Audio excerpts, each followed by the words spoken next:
قرآن نے کہا کہ نفس واحدہ کو ہم نے یہ کیا، وہ جو کہتے ہیں پسلی میں سے ہوا نکال دی، وہ یہ ہے جو الگ الگ ہوئے۔ پھر آگے چلا سلسلہ ارتقاء کا۔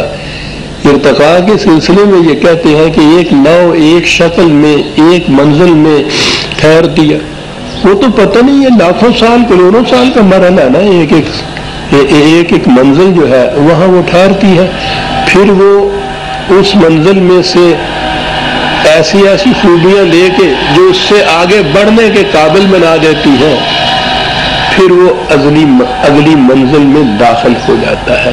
سلسلہ ارتقاء کا ذکر کرتے ہوئے قرآن نے دو لفظ استعمال کیے ہیں، والذی انشاکم من نفس واحدۃ، پہلی ابتدا تمہاری، اب وہ تین لازم سے آگے چل پڑا ہے، اب آ گیا ہے وہ نفس واحد پہ، لائف سیل پہ۔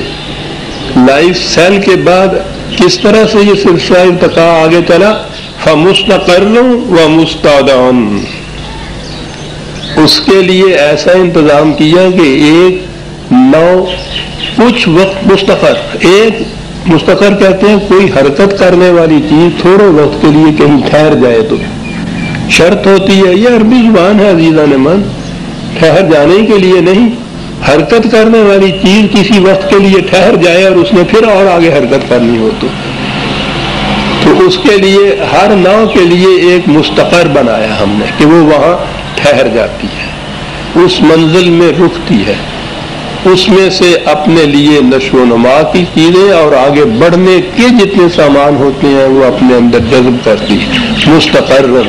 پھر جب وہ ایسی ہو جاتی ہے تو پھر آگے کیا بات ہے؟ مستقرن کے بعد کہا مستودعن، پھر وہ یہ چیز اگلی منزل کے سپرد کر دیتی ہے امانتاً کہ اب تم لے لو اسے۔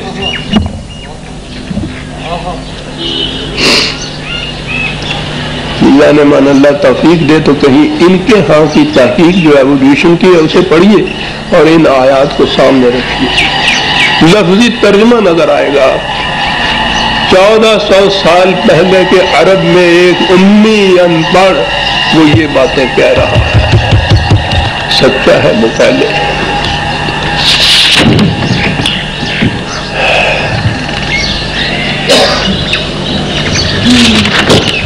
اور زیادہ تفصیل میں جاننے کے لیے ایسی آیتیں سامنے آتی ہیں، وہ جی نہیں چاہتا چھوڑنے کو، لیکن وقت ایسے کے لیے لَتَرْكَبُنَّ طَبَقًا عَنْ طَبَقٍ، لَتَرْكَبُنَّ ارتقاء کا لفظ بتا رہا ہے بلندیوں کی طرف جانا، اوپر چلے جانا، بلند ہوتے چلے جانا۔ ارتقاء میں ہوتا یہ ہے ہر نو پچھلی نو سے کچھ بلند ہوتی ہے، خصوصیات کے اندر، صفات کے اندر، کریکٹرسٹک کے اندر بلندیوں کی طرف چلی جاتی ہے۔ لیکن یہ بلندیاں طبقن عن طبقن، قرآن کے اندر ترکبن، بلندیوں کی طرف یہ چلی جاتی ہے طبقن عن طبقن، یک لفظ نہیں یہ ہوتا، یہ بتدریج طبقن، سٹیج بائی سٹیج ایوالو کرتی ہوئی اوپر چلی جاتی ہے یہ نو، تاکہ پھر وہ پیکر انسانیت میں آتی ہے۔ تو وہاں تو آ کے پھر اگر اس نے کہا کہ یہاں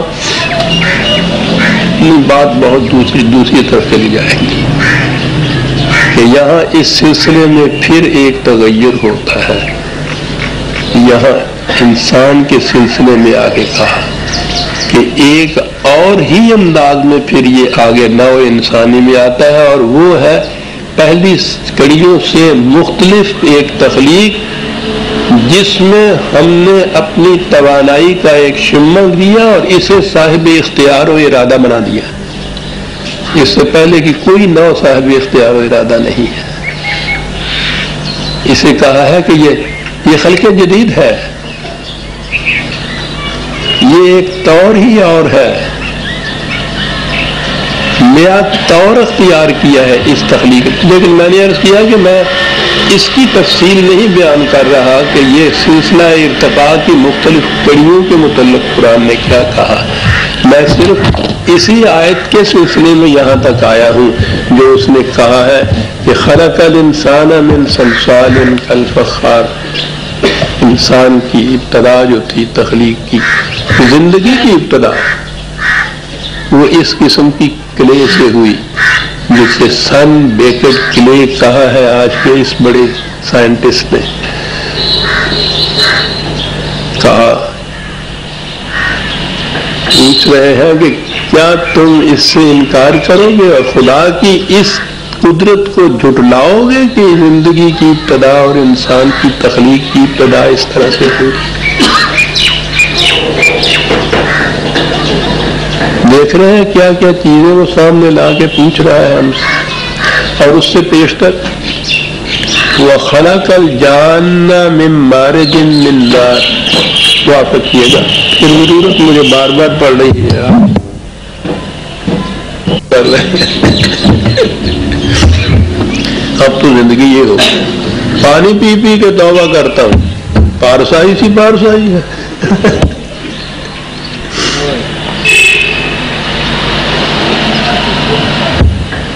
بلکہ اس سے بھی وہ آگے چلا گیا. عادت سی ہے, نشہ ہے نہ اب کیف, پانی نہ پیا شراب بھی. لیکن لطیف صاحب میں نے پانی ہی پیا. شکریہ. یہ تو یہ مخلوق ہوئی. یہ بتا رہے ہیں سائنٹسٹ کہ یہ اس مخلوق سے جس کو ہم انسان کی مخلوق کہتے ہیں اس سے پہلے بہت سی نوع انواع ایسی تھی, اسپیشیز تھی کہ ان میں سے بیشتر وہ ہیں جو ناپید ہو چکی ہوئی ہیں. یہ ارتقاء کا سلسلہ بڑا دلچسپ یہ موضوع ہے عزیزان من. اگر آپ اسٹڈی کریں تو ہر سٹیج میں جسے قرآن نے مستقر کہا ہے, کچھ تو ایسی ہوتی ہیں کہ جو اتنی نشو و نما اور قوت حاصل کر لیتی ہیں کہ اگلی منزل میں پہنچ جائے. کچھ ایسی ہوتی ہیں جو ویسی کی ویسی جامد ہو جاتی ہیں, ویسی ہی رہ جاتی ہیں. کچھ ایسی ہوتی ہیں ناپید ہو جاتی ہیں. یہ جو بڑے بڑے اسکیلیٹن آپ نے کبھی دیکھے ہوں گے نا, ڈھانچے نکلتے ہیں, پھر سائنٹسٹ کو پتہ لگاتے ہیں, ٹو لگاتے ہیں کہ یہ 72 لاکھ سال پہلے کی بات ہے, یہ کروڑ برس پہلے کی بات ہے, اس قسم کا یہ تھا. وہ ہے جو ناپید ہو گئے. کچھ وہ ہے کہ جو اسی شکل کے اندر موجود ہے. یہ گوریلا, چمپینزی وغیرہ جو ہے آگے نہیں بڑھ سکے. کچھ وہ ہیں جو آگے بڑھ گئے, انسان بن گئے. ہم نہیں, انسان بن گئے. دیتا آپ کہیں گے یہ میں نے کیا کہہ دیا. اقبال نے یہ کہا تھا کہ خدا کی تلاش کر رہا ہے, بعد میں نہ رسیدی خدا سے میں جوئی. پہلے انسان تو بن, پھر خدا کی تلاش کر. ٹھیک ہے, سلسلہ ارتقاء میں تو ہمیں انسان کہا جائے گا, انسانیت کے معیار کے مطابق تو ہمیں یہ نہیں کہا جائے گا. بات اور چلی گئی کہ پیچھے جو کڑیاں رہ جاتی ہیں, جو انواع رہ جاتی ہیں, ان میں سے کچھ وہ ہوتی ہیں جن کا آج پتہ بھی نہیں ہے. سائنٹسٹ یہ کہتے ہیں کہ اس سے پہلے سطح ارض ابتدا میں, اسی میں سے میں لے رہا تھا, 4 billion years ago, the young planet Earth was a hellish place. Volcanoes were everywhere, puffing gases, water vapor and blobs of lava. ابتدا میں جب یہ زمین وجود میں آئی ہے کرۂ ارض, تو اس میں بڑی حرارت تھی, والکینو تھے. ویسے سورج کی تپش بھی بڑی تھی, بہت زیادہ تپش تھی. تو ان کا خیال ہے کہ یہ تپش آہستہ آہستہ کم ہوتی گئی, تو اس قسم کی اسپیشیز وجود میں آئی جن میں حرارت برداشت کرنے کی صلاحیت انسانوں سے اور بعد کی مخلوق سے کہیں زیادہ تھی, لیکن وہ اب ناپید ہو چکی ہوئی. یہ ہے ان کی تحقیق. ہمارے ہاں خلق الجان من مارج من نار، جان کا ترجمہ ہوا جن، کہ جنوں کو پیدا کیا خدا نے آگ سے، انسان کو پیدا کیا مٹی سے، جان کے معنی ہوا جن، اور پھر جنوں کے اوپر تو پوچھو ہی نہیں پھر۔ آج تو ان کا کام یہی نظر آتا ہے کہ وہ ہسٹیریا والی بیچاری معصوم بچی جو ہوتی ہے وہ جن اس پہ سوار ہو جاتا ہے اور یہ جا کے مار مار کے اس کو دھوا کر کے جن نکالتے ہیں، وہ تو نکلتا یا نہیں نکلتا، ان کی جیب سے پیسے ضرور نکل جاتے ہیں۔ جن ابھی مخلوق موجود ہے۔ عربی زبان میں یہ جو مادہ ہے، یہ لفظ جیم نون نون، اس کے معنی یہ ہے وہ شاید جو نگاہوں سے پوشیدہ ہو، نظر نہ آ جائے۔ اب وہ ہر شے کے اوپر اس کا استعمال کرتے ہیں۔ توہم پرستی میں، عرب میں بھی تو توہم پرستی تھی، وہ تو بڑے جان تھے، جیسے اور لوگوں میں جن تھے اس میں بھی جن تھے۔ قرآن تو یہ بات نہیں مانتا۔ آج اس قسم کی یا رسول اللہ کے زمانے میں ایسی مخلوق کہ جو پھر انسان بن کے آتی ہے، انسانوں میں رہتی ہے، کھیلتی کودتی ہے، پھر چلی جاتی ہے، قرآن کہیں اس کو نہیں مانتا۔ نہ ان جنوں کو مانتا ہے جو اس طرح سے ان بچیوں کے سر پہ سوار ہو جاتے ہیں اور چڑھ جاتے ہیں، روز جن کے ہم یہ افسانے سنتے ہیں، وہ نہیں مانتا ہے۔ اس کے معنی تو یہ جن جو ہے یہ نگاہوں سے پوشیدہ ہو۔ میں آگے جا کے بتاؤں گا جہاں جہاں قرآن نے انس اور جن کا لفظ استعمال کیا ہے، انس ہے وہ شہری آبادیاں جو آپس میں معانست سے اکٹھی رہتی ہیں، اور جن تھے یہ ان کے ہاں کے صحرا نورد خانہ بدوش جو جنگلوں میں رہتے تھے۔ آج بھی عربوں کے ہاں جائیے اس حجاز میں تو وہاں شہر تو دو تین ہی ہے، باقی ساری آبادی دور جنگلوں میں رہتی ہے، نگاہوں سے پوشیدہ۔ وہ عرب ان کو جن کہتے تھے، ان کو انس کہتے تھے۔ جنوں انس انسانوں کے یہ دو قبیلے تھے، لیکن یہ جن دوسری بات ہے۔ یہ جان جو ہے قرآن نے کہا کہ ایک تو یہ بات دیکھیے کہ جان کے معنی وہ ہے جو ناپید ہو چکی ہو، اب نظر نہ آ سکتی ہو، ایسی مخلوق۔ اور اس کے متعلق یہ جو چیز ہے نا کہ ہمارے زمانے میں موجود ہے وہ اس قسم کی چیز، وہ تو خود قرآن کی نص صریح کے خلاف ہے۔ 15/27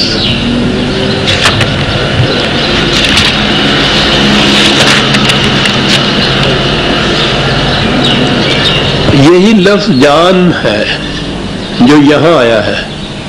وَالْجَانَّ خَلَقْنَاهُ مِنْ قَبْلُ مِنْ نَارِ السَّمُومِ، انسانی پیدائش سے پہلے کے دور کے اندر کوئی مخلوق تھی جو اب ناپید ہے، اسے ایسا پیدا کیا تھا کہ وہ بہت زیادہ حرارت برداشت کر لیتی تھی۔ من قبل لکھا ہے اور کہا ہے کہ وہ ناپید ہے۔ تھی کوئی مخلوق ایسے اس سے پہلے؟ شاید اس زمانے میں تو اس کی ضرورت نہ ہو، آج تو اس کی ضرورت ہوئی جو سائنٹیفک تحقیقات نے ہمیں بتایا کہ انسان سے پیشتر کتنی آبادیاں ہیں جو ناپید ہو چکی ہوئی ہیں، کچھ جامد ہو چکی ہوئی ہیں، اور یہ بتایا کہ ایسا دور گزرا ہے اس ارتھ کے اوپر، اس زمین کے اوپر، کہ جو اس کا درجہ حرارت بہت زیادہ بلند تھا۔ اس درجہ حرارت میں جینے والی کوئی ایسی مخلوق تھی جس کو خدا نے پیدا کیا من قبل، انسان سے پہلے کی بات ہے جو وہ کر رہا ہے۔ اور وہ اب جان کے معنی ہے جو تنہا ناپید ہو چکی ہے، نگاہوں سے تنہا ہے، وہ نظر نہیں کہیں آتی، وہ اس سے پہلے کی بات ہے، اب انسانی کی بات ہے۔ کہا کہ اس قسم کی قرۂ ارض کے حالات میں یہاں اتنی زیادہ حرارت تھی، جہنم کی طرح آگ کے شعلے بھڑکتے تھے، اس کے اندر سے مٹی جیسی شے انینیمیٹڈ جامد جس میں زندگی نہیں ہوتی، وہاں سے زندگی کی نمود، اور اس کے بعد طبقاً ان طبقاً درجہ بدرجہ رفتہ برفتہ مختلف مناظر میں سے گزارتے ہوئے انسان کا پیکر، انسانیت کے اندر زندگی آ گئی، اور یہاں یہ صاحب اختیار و ارادہ، صاحب عقل و شعور انسان اس پیکر کے اندر، اس منزل کے اندر تمہارے سامنے آ رہا ہے، یہاں سے یہاں تک۔ کہو فَبِأَيِّ آلَاءِ رَبِّكُمَا تُكَذِّبَانِ۔ ہم سے تو اس نے کیا کہنا ہے کہ کیوں جھٹلاتے ہو؟ آج کے سائنٹسٹ سے وہ پوچھتا ہے کہ تم تو اپنے انکشافات سے، اپنی آنکھوں سے دیکھ رہے ہو کہ یہ سلسلہ کس طرح سے چلا جو ہم بتا رہے ہیں۔ کہو تم جھٹلا سکتے ہو اس چیز کو کہ یہ چیز نہ کسی انسان کے بس کی بات تھی وہ یہ کہے، نہ یہاں کوئی اور قوت ایسی تھی جو یہ کچھ کرے۔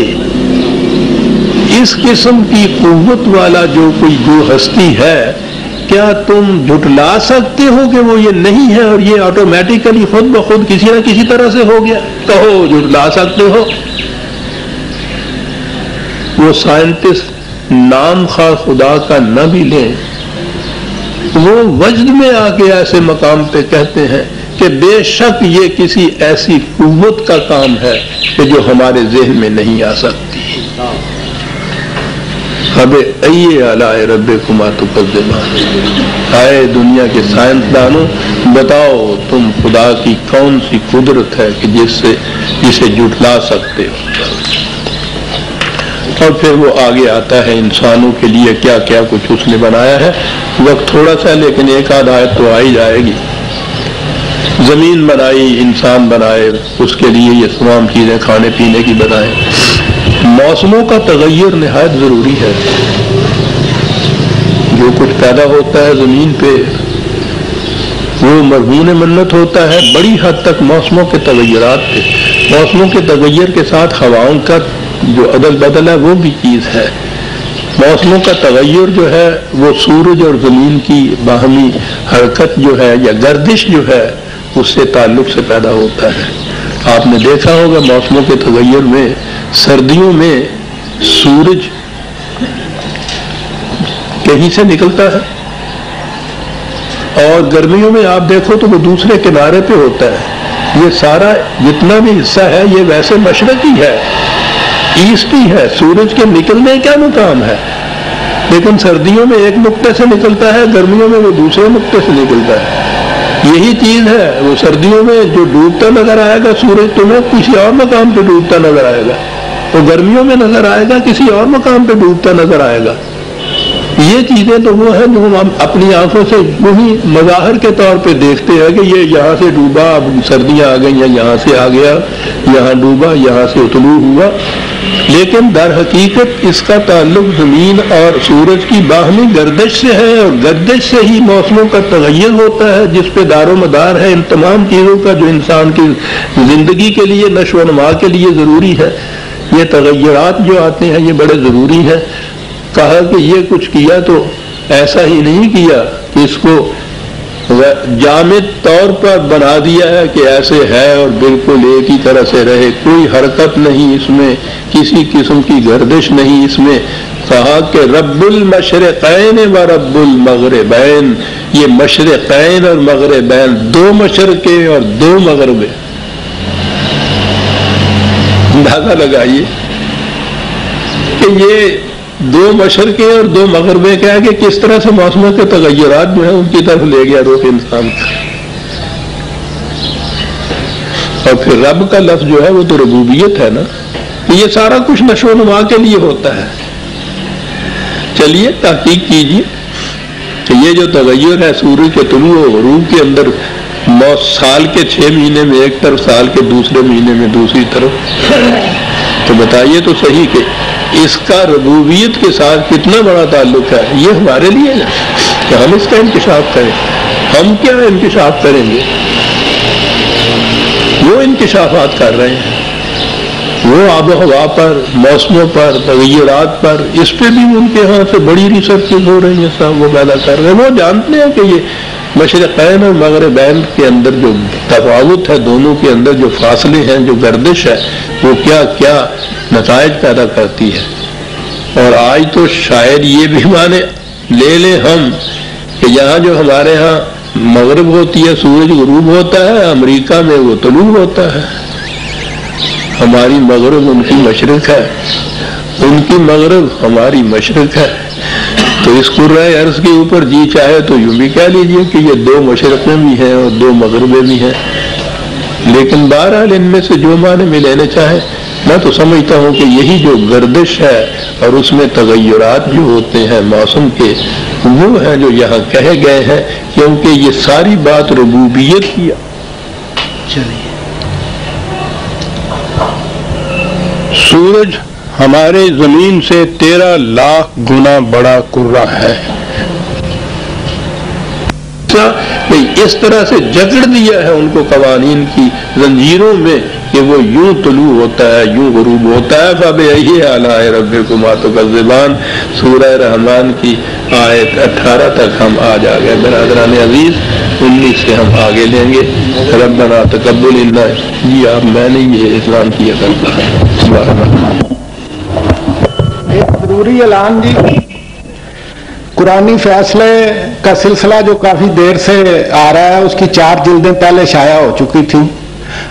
اب 5ویں جلد بھی آ گئی ہے، وہ باہر سٹال سے مل سکتی ہے.